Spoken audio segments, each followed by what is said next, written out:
Pada tanggal 12 Februari tahun 1999, seorang wanita berusia 42 tahun yang bernama Carol Sanz, bersama Julie putrinya yang berusia 15 tahun, dan teman putrinya Silvina Peloso yang berusia 16 tahun, bertiga mereka menempuh perjalanan via udara dari Eureka, California ke San Francisco.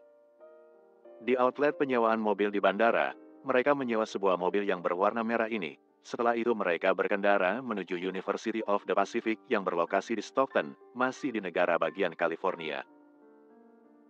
Tujuan dari perjalanan mereka adalah karena Julie mengikuti kompetisi cheerleading yang akan dilaksanakan besoknya di tanggal 13. Selain itu, Julie yang 2 tahun lagi akan lulus SMA, tertarik untuk kuliah di universitas tersebut. Jadi kunjungan mereka sekaligus bertujuan untuk melakukan tur di kampus University of the Pacific. Setelah 1,5 jam perjalanan, Carol menghentikan mobil itu di hotel yang berada di lingkungan kampus, dan sesuai rencana, keesokan harinya Julie mengikuti kompetisi cheerleading. Masih sesuai dengan agenda mereka, tiga wanita ini menghabiskan sisa hari itu dengan berkeliling kawasan kampus dan area di sekitarnya.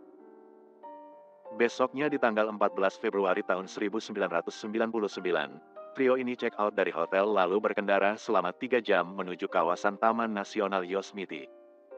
Mereka check-in di sebuah hotel yang bernama Cedar Lodge. Rencananya, Carol, Julie dan Silvina akan menghabiskan waktu beberapa hari di sana, lalu kembali ke Bandara San Francisco lagi, di mana mereka akan bertemu Jens, suami Carol, ayah Julie, dan berempat selanjutnya akan terbang ke Arizona, menjelajahi Grand Canyon beberapa hari, sebelum akhirnya pulang ke Eureka.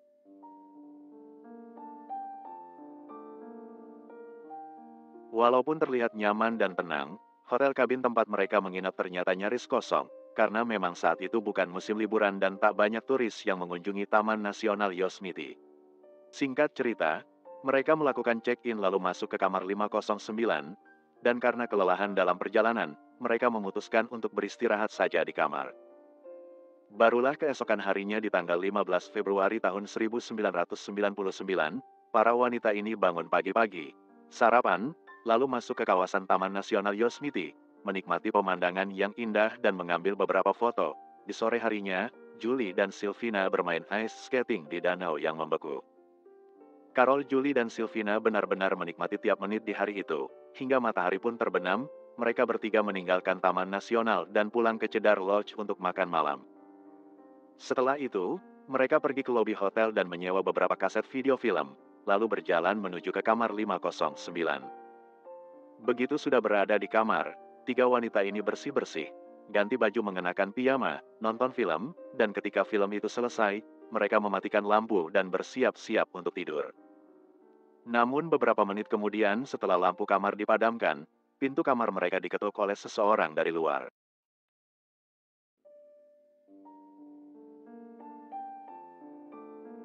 Keesokan harinya, pada tanggal 16 Februari tahun 1999, Jens Sanz, suami Carol, ayah Julie, menanti gelisah di Bandara San Francisco, menunggu kedatangan sang istri bersama putrinya dan Silvina teman putrinya. Hari itu seharusnya mereka bertemu di bandara ini, lalu rencananya bersama-sama menaiki pesawat yang sama menuju Arizona. Jens mondar-mandir dan berkali-kali melihat jam tangannya, tak lama lagi dia harus boarding, tapi tiga wanita yang dia tunggu tidak muncul-muncul. Di tahun itu, baik Jens maupun Carol atau Julie dan Silvina, tidak ada yang memiliki handphone, jadi tidak ada yang bisa dia lakukan kecuali menunggu dan menunggu. Hingga tiba waktunya Jens harus naik pesawat, walaupun cemas, Jens berpikir mungkin telah terjadi miskomunikasi antara dia dan istrinya, mungkin mereka tidak membeli tiket pesawat dengan nomor penerbangan yang sama, jadi mungkin saja, Carol dan yang lain sudah terbang lebih dulu. Di menit-menit terakhir, Jens memutuskan untuk naik ke pesawat itu sendirian dan berharap akan bertemu istrinya dan dua remaja itu di Arizona. Namun setibanya di bandara Arizona, Carol dan yang lain tidak ada di sana. Pria ini segera menaiki taksi menuju hotel yang sudah dia booking. Jens mendatangi resepsionis dan bertanya apakah istrinya Carol sudah check-in. Namun karyawan hotel itu menjawab kalau Carol belum check-in. Jens bertanya lagi apakah istrinya ada menghubungi meja resepsionis, yang kembali dijawab bahwa Carol sama sekali belum menelpon pihak hotel. Sampai di sini Jens semakin cemas, tapi dia masih berusaha untuk berpikir positif. Mungkin Carol dan yang lain ketinggalan pesawat dan mengambil penerbangan berikutnya. Jadi Jens memutuskan untuk check-in dan menunggu di kamar. Menit dan jam berlalu, hingga hari pun berganti. Carol, Julie, dan Sylvina masih belum menampakkan batang hidung mereka juga tidak menelpon ke hotel. Jens sudah tidak bisa berpikir positif lagi. Dia menelpon keluarganya di Eureka, bertanya apakah anak dan istrinya ada di rumah, tapi dua wanita itu ternyata belum pulang ke rumah. Jens segera membeli tiket pesawat dan terbang lagi ke San Francisco. Dari sana dia mendatangi Cedar Lodge tempat istri dan anaknya menginap. Namun pihak hotel memberikan keterangan bahwa Carol bersama Julie dan Sylvina sudah check out sejak kemarin. Jens sudah tidak tahu lagi harus kemana mencari tiga wanita itu. Pria ini lalu mendatangi kantor polisi dan melaporkan kemungkinan istri, anak dan teman anaknya telah hilang. Polisi segera menindaklanjuti laporan ini. Pertama-tama, mereka mendatangi lagi Cedar Lodge dan menemui manajer hotel itu. Menurut si manajer, pada tanggal 16 Februari tahun 1999 sekitar jam 11 pagi, stafnya bermaksud hendak membersihkan kamar 509, mendapati ternyata kamar itu sudah kosong. Barang-barang pribadi milik Carol dan yang lain sudah tidak ada, dan tiga helai handuk tergeletak di lantai kamar mandi. Jadi mereka berpikir kalau para tamu di kamar itu pasti sudah check out tanpa melapor ke resepsionis. Yang mana hal itu sudah biasa terjadi karena biaya sewa kamar memang sudah dibayar di muka.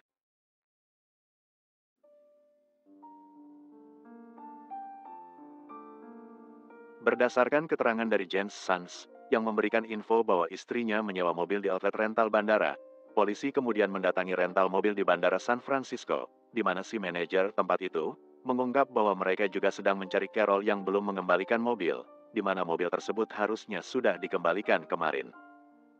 Dari info-info yang berhasil dikumpulkan, polisi membuat beberapa asumsi awal, mungkin tiga wanita itu tersesat, mungkin mereka mengalami kecelakaan atau mobil tersebut mogok, dan kemungkinan yang paling buruk adalah, mereka telah menjadi korban kejahatan perampokan, atau pembajakan mobil. Tapi polisi menepis kemungkinan yang terakhir. Alih-alih, mereka langsung membentuk tim pencarian dengan melibatkan puluhan sukarelawan untuk menemukan keberadaan Carol, Julie, dan Sylvina. Semua karyawan Cedar Lodge diinterogasi, namun tak satu pun dari mereka yang tahu, atau berpotensi menjadi pihak yang terlibat dalam kasus hilangnya tiga wanita itu. Pencarian besar-besaran dilakukan di kawasan Taman Nasional Yosemite, tapi tak ada tanda-tanda keberadaan tiga orang yang mereka cari. Beberapa hari kemudian, ada satu temuan yang agak ganjil. Dompet Carol dengan kartu identitas dan kartu kreditnya ditemukan tergeletak di sekitaran Modesto, California, yang mana Modesto dan Cedar Lodge berjarak sekitar 2 jam perjalanan menggunakan mobil. Beberapa pelajar SMA lokal menemukan dompet itu di tanah dan menyerahkan benda tersebut ke kantor polisi. Temuan ini disebut aneh, karena Carol dan dua remaja itu tidak punya rencana dan kepentingan apa-apa di Modesto. Namun berdasarkan penemuan ini, polisi akhirnya menetapkan bahwa Carol, Julie, dan Sylvina kemungkinan besar telah menjadi korban aksi kejahatan. Pencarian terus dilakukan selama berminggu-minggu kemudian, seluruh kawasan mulai dari San Francisco ke Cedar Lodge hingga Modesto ditelusuri, dan kawasan Taman Nasional Yosemite digeledah secara lebih seksama. Namun selain dompet milik Carol, tidak ada satupun petunjuk lain yang mereka temukan, apalagi tiga wanita yang hilang. Barulah sebulan kemudian di tanggal 18 Maret tahun 1999, seorang warga melapor bahwa dia menemukan sebuah bangkai mobil yang sepertinya telah habis terbakar di kawasan hutan yang berada di antara Modesto dan Cedar Lodge. Polisi pun mendatangi lokasi yang dimaksud dan menemukan seonggok bangkai mobil yang kemudian berhasil diidentifikasi sebagai mobil merah yang disewa Carol sebulan lalu. Seluruh bagian dalam mobil diperiksa, tidak ada apapun yang ditemukan. Memang ada semacam barang-barang yang sepertinya adalah sisa-sisa koper pakaian, namun sebagian besar hanya tersisa besi-besi berkarat saja. Tapi ketika bagasi di bagian belakang mobil dibuka, disinilah mereka menemukan pemandangan yang mengerikan. Di dalam bagasi tersebut, ada dua mayat dengan kondisi terbakar dan membusuk. Kedua pergelangan tangan mereka masih dalam kondisi terikat di belakang pinggang. Menggunakan catatan gigi, tim forensik mengungkap bahwa dua jasad itu adalah Carol dan Sylvina, tapi baik di mobil maupun di area sekitar, mereka tidak menemukan jasad Julie. Dua dari tiga wanita yang hilang telah berhasil ditemukan dalam kondisi menyedihkan, namun para penegak hukum masih harus bekerja keras mencari keberadaan Julie. Apakah remaja itu juga sudah tewas? Tapi mereka berharap semoga saja Julie masih bisa mereka temukan dalam keadaan hidup di suatu tempat. Pencarian terus dilakukan di kawasan sekitar bangkai mobil tersebut. Namun setelah berhari-hari, Julie masih belum ditemukan. Polisi malah menerima sebuah surat dari pengirim anonim. Di dalam surat tersebut, ada kertas dengan coretan tangan, semacam peta asal-asalan yang menggambarkan lokasi Danau Don Pedro, yang memang berada tak jauh dari lokasi penemuan bangkai mobil. Dan di bagian atas kertas itu ada sebaris kalimat, "Kami bersenang-senang dengan yang satu ini." Walaupun belum yakin apakah petunjuk ini berkaitan dengan kasus pencarian Julie, polisi segera mendatangi Danau Don Pedro, dan benar saja, akhirnya Julie Sands berhasil ditemukan, dengan kondisi yang membusuk parah, hampir menyisakan tulang belulang saja. Misteri hilangnya 3 wanita dari Eureka yang berakhir ditemukan dalam keadaan mengenaskan, membuat warga lokal ketakutan dan tidak berani keluar rumah, karena ada pembunuh berantai yang berkeliaran di kota mereka. Kasus ini juga berimbas ke sektor pariwisata di kawasan Taman Nasional Yosemite, di mana turis lokal maupun internasional jumlahnya semakin menurun dari hari ke hari. Namun tiba-tiba, polisi Mariposa County membuat pernyataan bahwa mereka telah menangkap dan menahan 2 pelaku dalam kasus tersebut. Polisi tidak pernah membeberkan detail terkait kondisi korban, kronologi kejadian dan bagaimana mereka dibunuh. Juga tidak mengungkap identitas lengkap dari 2 pelaku yang dimaksud. Polisi hanya merilis info bahwa nama para pelaku adalah Eugene Dykes dan Michael Lorwick. Menurut polisi, 2 kakak adik tiri ini pernah ditangkap untuk kasus narkoba, di bulan yang sama ketika Carol Julie dan Sylvina dinyatakan menghilang. Selanjutnya, mereka mengklaim bahwa DNA 2 pria itu ditemukan di mobil dan di tubuh para korban. Klaim tersebut dinilai sangat lemah. Bagaimana bisa DNA para pelaku masih bisa ditemukan di mobil yang sudah habis terbakar, dan di tubuh para korban yang sudah hampir membusuk total? Sebagian warga tidak mempercayai informasi tersebut, namun lagi-lagi, kepolisian Mariposa menyatakan bahwa kasusnya sudah selesai diinvestigasi, warga diminta untuk tenang, 2 tersangka tak lama lagi akan dibawa ke meja hijau. Namun apa yang terjadi kemudian? Peristiwa horor kembali menghantui warga Mariposa County, di lokasi yang tak berjauhan, pada tanggal 22 Juli tahun 1999. Seorang wanita berusia 26 tahun ditemukan tewas dengan kondisi yang tak kalah menakutkan.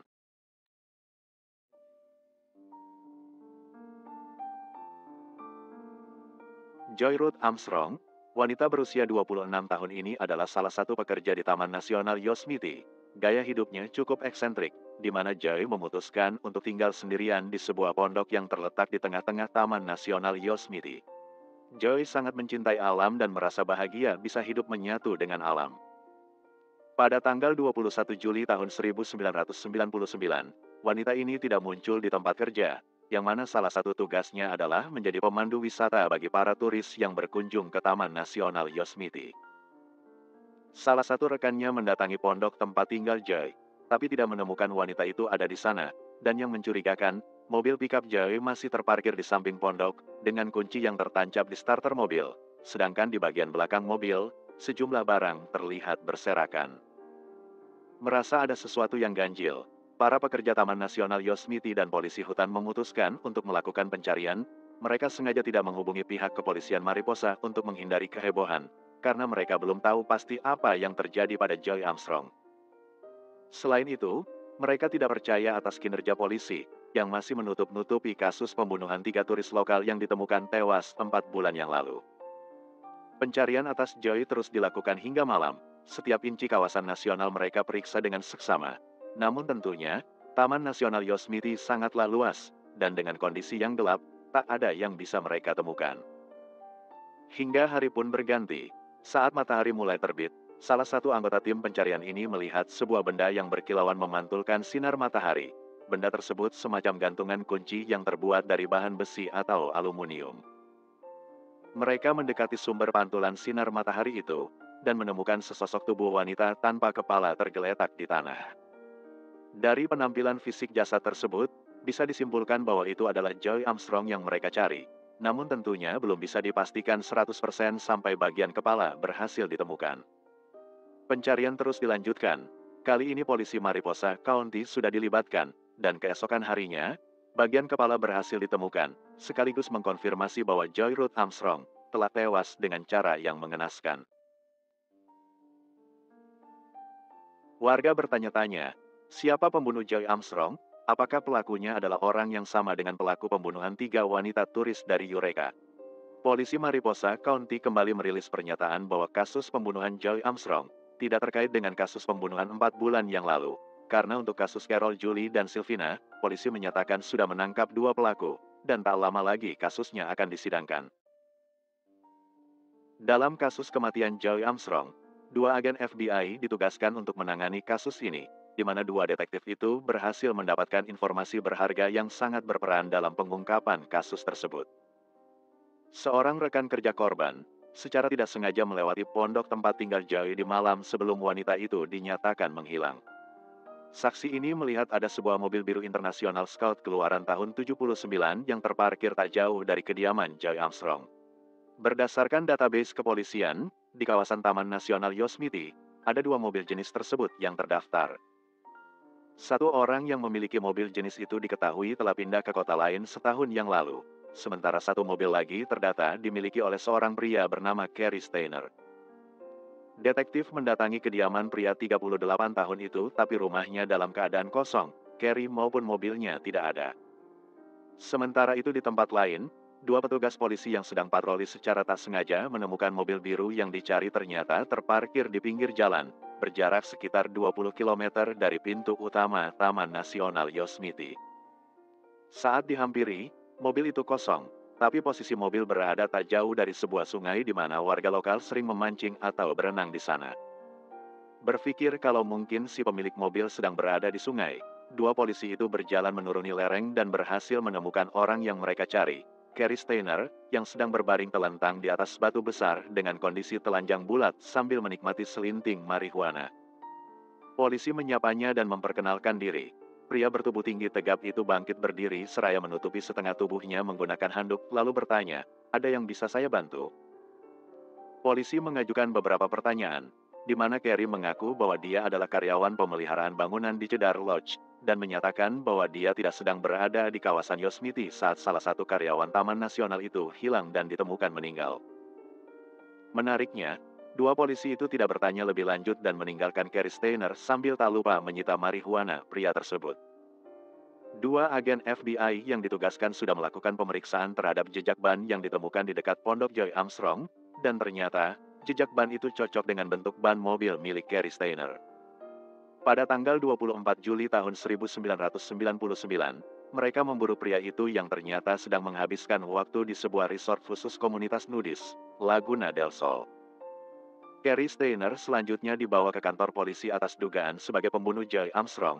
Namun begitu masuk ke ruang interogasi, tanpa basa-basi pria ini langsung mengaku bahwa benar, dialah yang membunuh wanita itu. Tak sampai di situ, Cary Steiner juga mengaku bahwa dia jugalah yang membunuh 3 wanita turis dari Eureka pada bulan Februari yang lalu. Kalau benar si Cary ini pembunuh Carol Julie dan Sylvina, lalu siapa 2 orang yang sudah ditangkap oleh polisi Mariposa? Apakah polisi salah tangkap, ataukah memang sejak awal, tidak ada satupun orang yang berhasil mereka tangkap? Polisi Mariposa hanya asal klaim dan tidak melakukan apa-apa. Alhasil, pembunuh berantai itu terus berkeliaran dan memakan korban baru lagi. Di ruang interogasi, Cary Steiner mengungkap setiap detail kejahatannya terhadap Carol Sands, Julie Sands, Sylvina Peloso, dan Joy Ruth Armstrong.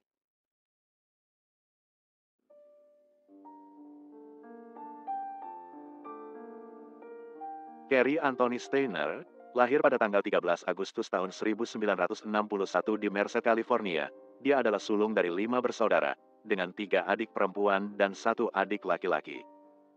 Sejak usia balita, Cary sudah menunjukkan gejala gangguan mental.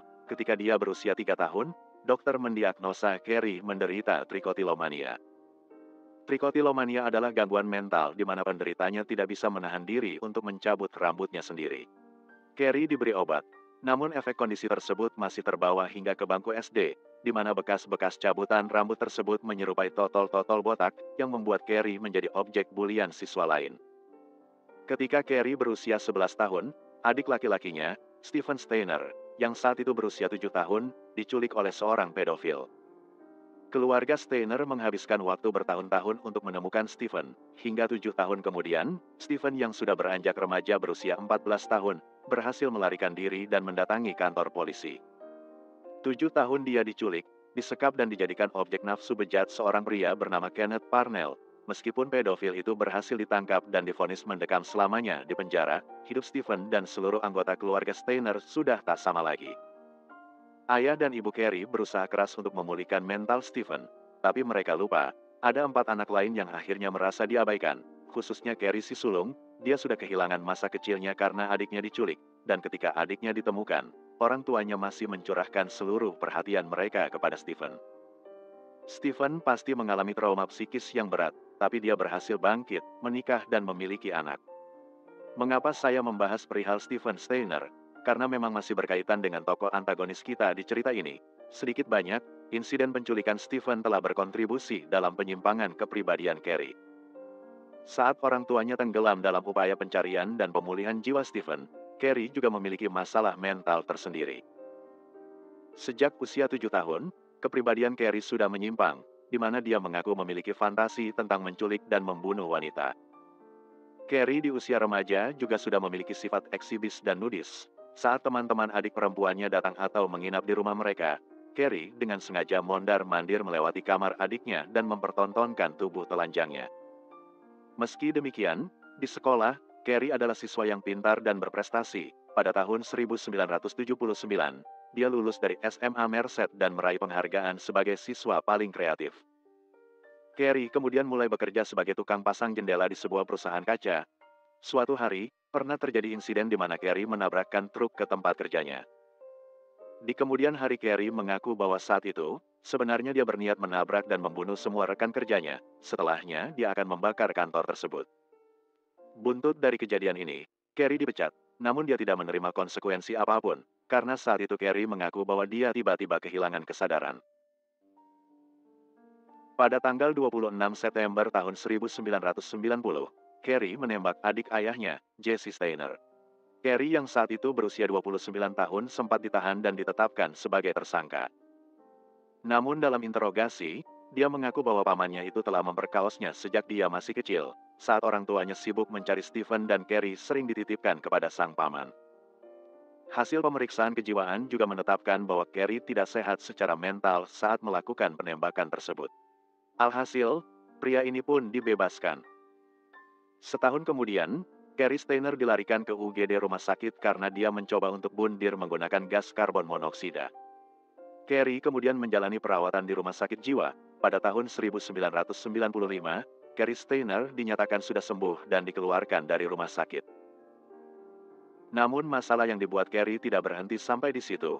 2 tahun kemudian, dia ditangkap lagi atas kasus penyalahgunaan narkoba.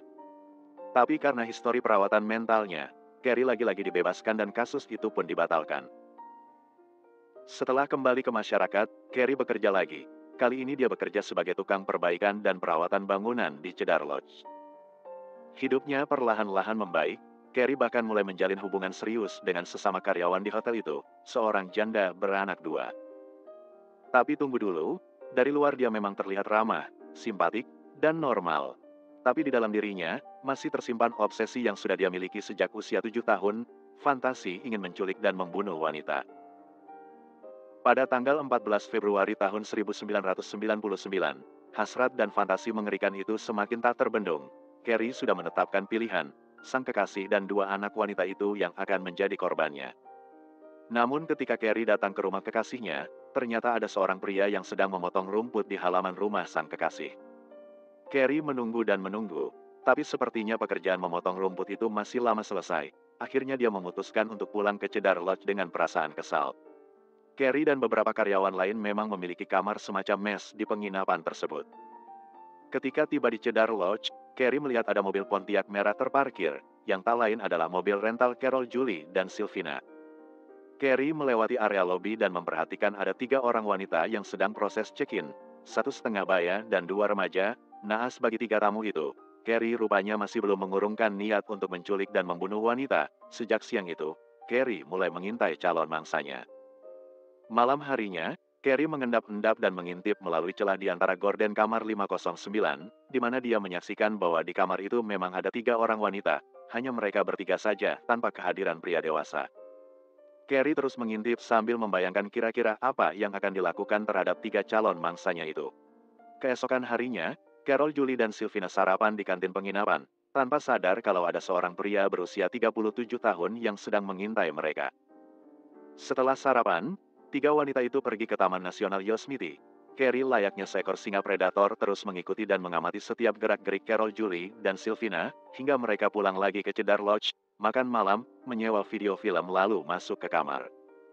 Selama beberapa jam kemudian, Carrie menunggu sambil mengintip dari balik jendela, memperhatikan tiga wanita itu sedang ngobrol dan nonton film. Setelah film itu selesai, mereka bersih-bersih di kamar mandi, lalu mematikan lampu dan naik ke tempat tidur.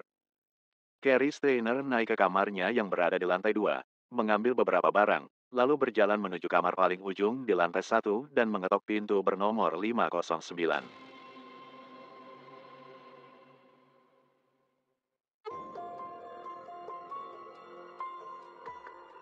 Carol Sands membuka sedikit pintu yang terpasang rantai pengait, melihat ada seorang pria yang tersenyum simpatik, memperkenalkan dirinya sebagai tukang pemeliharaan gedung di penginapan tersebut sambil menunjukkan kotak peralatan yang dia bawa. Carrie Steiner berkata, kamar di lantai 2 persis di atas kamar 509, ada kerusakan pada saluran pembuangan di kamar mandi.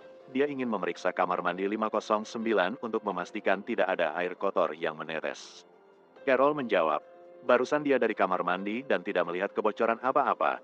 Kalaupun ada, sebaiknya besok saja diperiksa, karena ini sudah sangat larut dan dia beserta dua putrinya sudah bersiap untuk tidur. Namun rupanya, Carrie memiliki karisma yang bisa membuat orang percaya terhadapnya. Walaupun enggan, Carol akhirnya mengizinkan pria itu masuk. Di kamar mandi, Carrie bersikap seolah-olah dia sedang memeriksa atau memperbaiki sesuatu, dengan pengawasan Carol yang berdiri di depan pintu kamar mandi. Menit berikutnya, Carrie berpura-pura mengambil sesuatu dari kotak perlengkapannya, namun kemudian, dia malah mengeluarkan sebuah pistol dan langsung menodongkan senjata itu ke arah Carol sambil berkata, "Jangan panik, ini adalah perampokan. Ikuti perintah saya dan kalian akan baik-baik saja."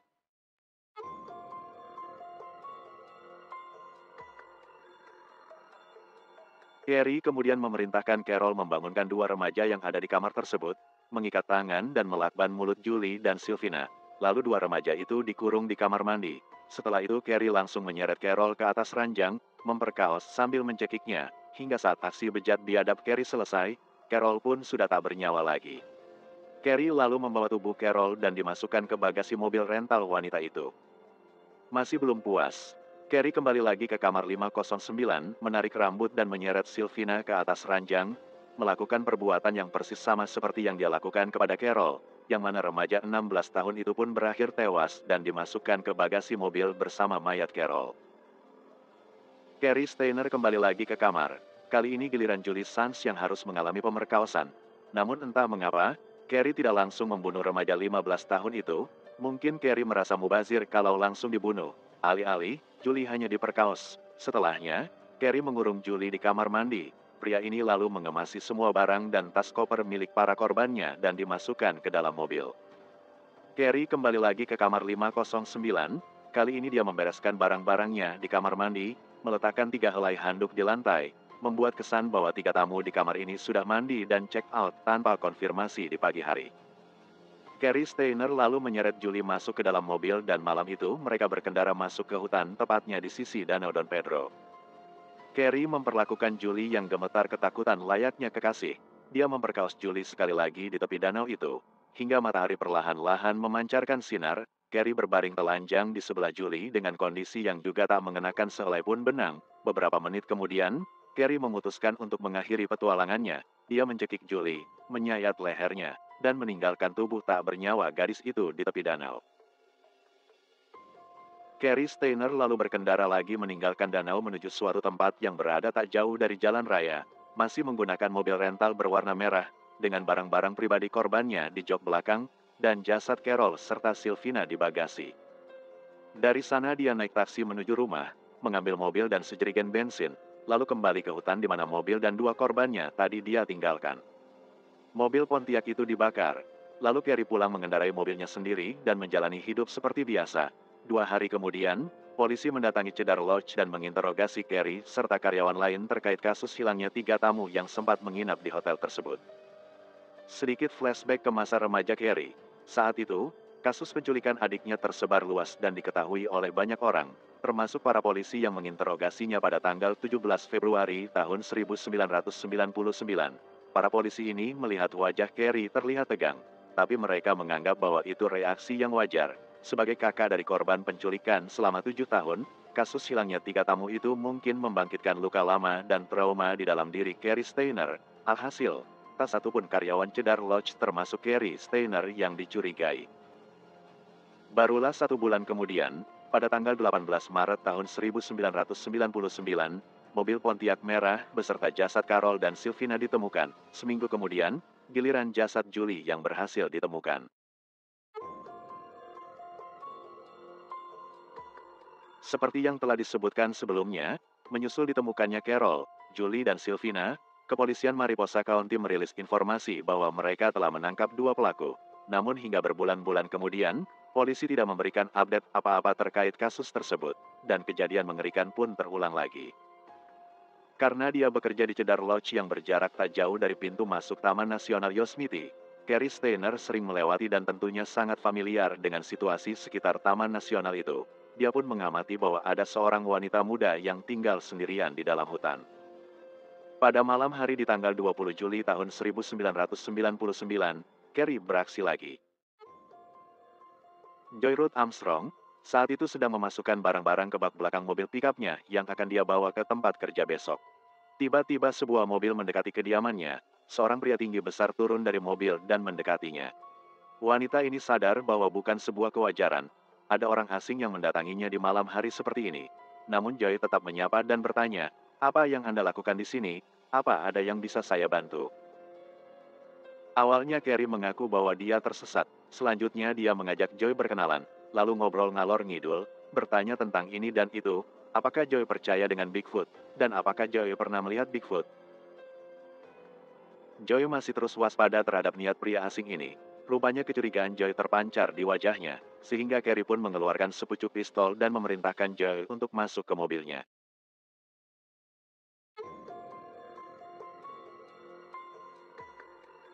Joy menuruti perintah pria itu. Di bawah todongan pistol dia berjalan dan masuk ke sisi kanan mobil.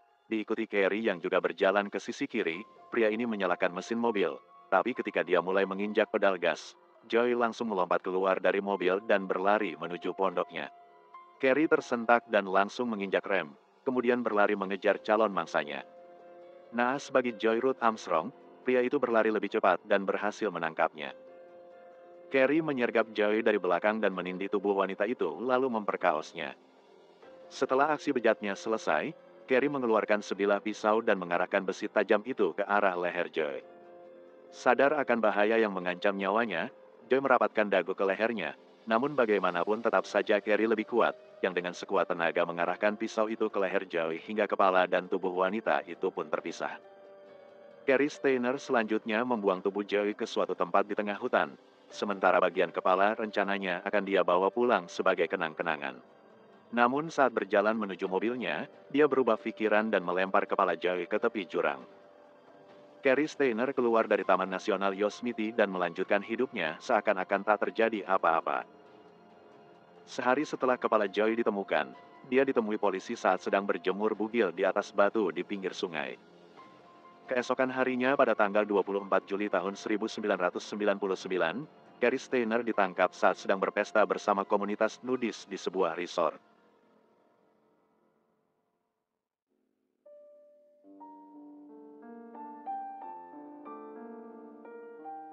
Carrie Steiner diadili di pengadilan federal atas pembunuhan Joy Ruth Armstrong, karena kasus itu ditangani oleh FBI. Untuk menghindari kemungkinan hukuman mati, dia mengaku bersalah atas pembunuhan berencana tingkat pertama, penculikan yang mengakibatkan kematian, dan pelecehan seksual yang mengakibatkan kematian. Sebelum menerima vonis, Carrie Steiner mengejutkan ruang sidang ketika ia tiba-tiba menangis dan meminta maaf. "Saya berharap bisa mengulang waktu dan tidak melakukan perbuatan itu. Saya berharap bisa menjelaskan mengapa saya melakukan hal seperti itu. Tetapi saya sendiri tidak tahu. Saya sangat menyesal, dan saya berharap ada alasan untuk membenarkan tindakan saya. Tetapi tidak ada, semua memang tidak masuk akal." Ibu Joy Ruth Armstrong ikut menangis saat mendengarkan permintaan maaf Carrie Steiner, dan berkata bahwa dia percaya permintaan maaf pria itu tulus. Cary Stayner dijatuhi hukuman penjara seumur hidup tanpa pembebasan bersyarat untuk kasus pembunuhan Joy Ruth Armstrong. Sementara itu pada kasus penculikan, pemerkosaan dan pembunuhan Carol Sands, Julie Sands, dan Sylvina Peloso, Cary Stayner mengaku tidak bersalah dan mengklaim bahwa tindakannya itu dipicu oleh gangguan mental atau kegilaan sementara. Pemeriksaan kesehatan jiwa Cary juga mengungkap bahwa pria ini memiliki beberapa gangguan mental atau kepribadian, tapi ahli yang menangani kasus ini menyatakan bahwa Cary Stayner berada dalam kondisi waras saat melakukan kejahatan terhadap 3 wanita tersebut. Pada tanggal 27 Agustus tahun 2002, juri menetapkan Cary Stayner bersalah. Hakim Pengadilan Negara Bagian California menjatuhkan vonis hukuman mati. Sejak dijatuhi hukuman mati atas pembunuhan tersebut, Cary Stayner ditempatkan di penjara negara bagian San Quentin, menunggu tanggal eksekusinya ditetapkan. Tapi sebagai info, sejak tahun 2006, belum ada terpidana vonis mati yang dieksekusi oleh negara bagian California. Itulah tadi kisah nyata kasus kriminal kita hari ini. Coba sampaikan pendapat kalian mengenai kasus ini di kolom komentar. Terima kasih sudah menonton video ini hingga selesai. Jaga kesehatan selalu, dan sampai jumpa lagi di kisah nyata kasus kriminal berikutnya, dari channel The Purbas.